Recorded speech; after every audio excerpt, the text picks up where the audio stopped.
ಅಭಿನವ ಅಜಾತ ಶಂಭುಲಿಂಗ ಶಿವಾಚಾರ್ಯ ಮಹಾಸ್ವಾಮಿಗಳಿಗೆ ಅನಂತ ಕೋಟಿ ಭಕ್ತಿಯ ಪ್ರಣಾಮಗಳನ್ನು ಸಮರ್ಪಣೆ ಮಾಡಿ ಧರ್ಮಸ್ಥಳದ ಗ್ರಾಮೀಣಾಭಿವೃದ್ಧಿ ಜಿಲ್ಲಾ ನಿರ್ದೇಶಕರಾದ ರೋಹಿತಾಕ್ಷ ಅವರೇ, ಸದ್ಗುರು ಯರಿತಾತನವರ ಸೇವಾ ಸಮಿತಿ ಎಲ್ಲ ಪದಾಧಿಕಾರಿಗಳ ಅಧ್ಯಕ್ಷರೇ, ಗ್ರಾಮ ಪಂಚಾಯತಿ ಮಾಜಿ ಅಧ್ಯಕ್ಷರು, ಹಾಲಿ ಅಧ್ಯಕ್ಷರು, ಎಲ್ಲ ಸದಸ್ಯರು ಮತ್ತು ಆಗಮಿಸಿದ ಎಲ್ಲ ರೈತ ಬಾಂಧವರು, ಯರಿತಾತನ ಸಮಿತಿಯವರು ಮತ್ತು ಧರ್ಮಸ್ಥಳದ ಗ್ರಾಮೀಣಾಭಿವೃದ್ಧಿ ಯೋಜನೆ ಮತ್ತು ಇಲ್ಲಿ ಗ್ರಾಮ ಪಂಚಾಯತಿಯ ಯೋಜನೆ ಅಡಿಯಲ್ಲಿ ನಮ್ಮ ಊರು ನಮ್ಮ ಕೆರೆ ಹೂಳೆತ್ತುವ ಸಂಕಲ್ಪವನ್ನು ಮಾಡಿದ್ದು ಒಳ್ಳೆಯ ನಿರ್ಧಾರ. ನಿಜವಾಗ್ಲೂ ಅದು ನಮ್ಮಲ್ಲಿ ಒಂದು ಜನಪದ ಗೀತೆ ಹಾಡ್ತಾಳೆ ತಾಯಿ.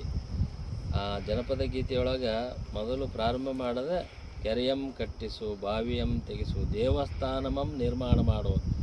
ಮೊದಲು ದೇವಸ್ಥಾನ ನಿರ್ಮಾಣ ಮಾಡೋದಿಲ್ಲ.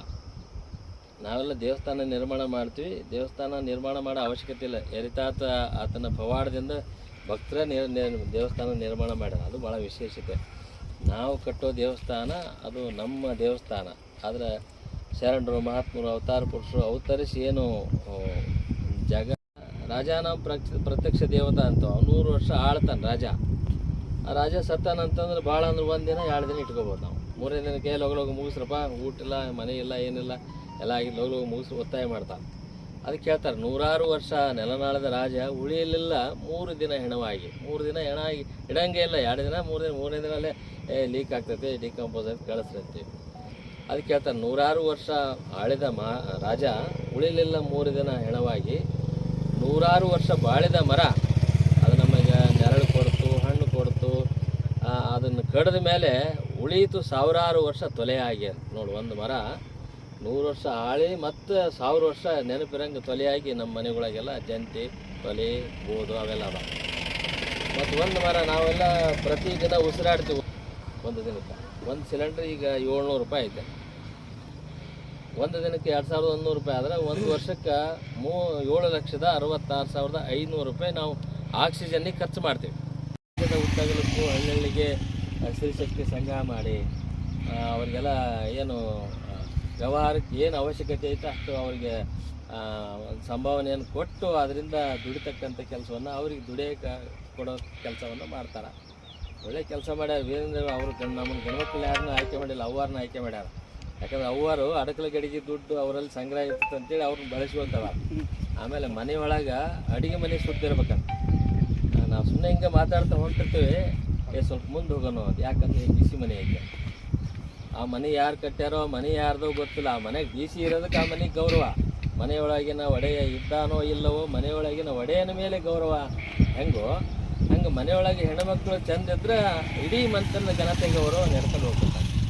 ಸುಮ್ಮನೆ ನಾವು ಯಾರೋ ಬಂದಿರ್ತಾರ, ನೀವು ಯಜಮಾನ್ರು ಕೂತ್ರೆ ಚಹಾ ತಮ್ಮ ಇಲ್ಲಿ ಯಾರೋ ಬಂದಾರ ಅಂತಂದ್ರೆ ಒಂದು ವೇಳೆ ಚಹಾ ಪುಡಿ, ಸಕ್ಕರೆ, ಹಾಲು ಇಲ್ಲಿದ್ರು ಪಕ್ಕದ ಮನೆಗೆ ಹೋಗಿ ಇಸ್ಕೊಂಬಂದು ಮಾಡಿ ಹಾಕ್ತಾಳಲ್ಲ, ಅದು ಮರ್ಯಾದೆಯನ್ನು ರಕ್ಷಣೆ ಮಾಡ್ತಕ್ಕಂಥ ಕೆಲಸವನ್ನು ತಾಯಿ ಮಾಡ್ತಾಳಲ್ಲ. ಅದನ್ನು ಮಾಡದೇ ಇದ್ರೆ ತಂದಿಟ್ಟು ಏನಿಲ್ಲ ಬಂದು ದಿಮಕ ಮಾಡೋಕ್ಕೆ ಚಹಾ ತಮ್ಮ ಅಂತ ಹೇಳ್ತಿ ಅಂತ ಬೈದಿದ್ರೆ ಏನಾಗ್ತಿತ್ತು?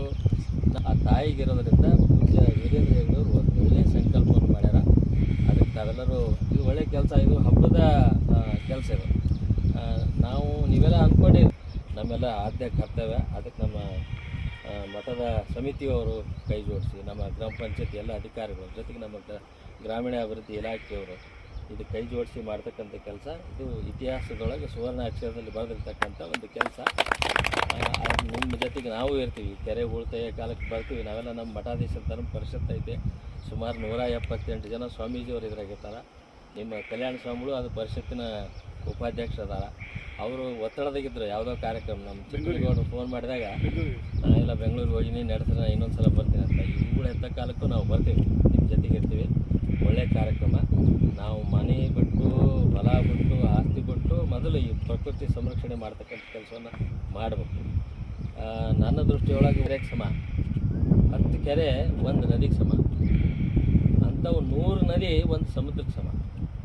ಅಂದ್ರೆ ಒಂದು ಸಮುದ್ರ ಇಡೀ ಸಮುದ್ರ ಅಲ್ಲ. ನಾವೇನು ಅರಬ್ಬಿ ಸಮುದ್ರ, ಪೆಸಿಫಿಕ್ ಸಮುದ್ರ ಇವೆಲ್ಲ ಒಂದೊಂದು ಸಮುದ್ರ ಅಂತ ಸಮ. ಹಂಗಾಗಿ ನಾವು ಎಷ್ಟು ರಕ್ಷಣೆ ಮಾಡಿದ್ರೆ ಕಡಿಮೆನೇ. ನಾವು ಹಿಂಗೆ ಏನಾದರೂ ಪ್ರಕೃತಿಯಲ್ಲಿ ಅಲಕ್ಷಿತೀವಿ. ಪೂಜ್ಯರು ಅವರ ಸಮಯದ ಆಗೋದ್ರಿಂದ ಅವರ ಸಮ್ಮತಿಯಿಂದನೇ ಅವರ ಇದಕ್ಕೆ ಅಭಿಮಾನವನ್ನು ಮತ್ತು ನಾವು ನಿಮ್ಮ ಜೊತೆಗೆ ಇರ್ತಕ್ಕಂಥ ಬೆಂಬಲವನ್ನು ವ್ಯಕ್ತಪಡಿಸ್ಯಾರ. ನೀವೆಲ್ಲರೂ ಚೆನ್ನಾಗಿ ಒಳ್ಳೆ ಕೆಲಸ ಮಾಡಿರಿ.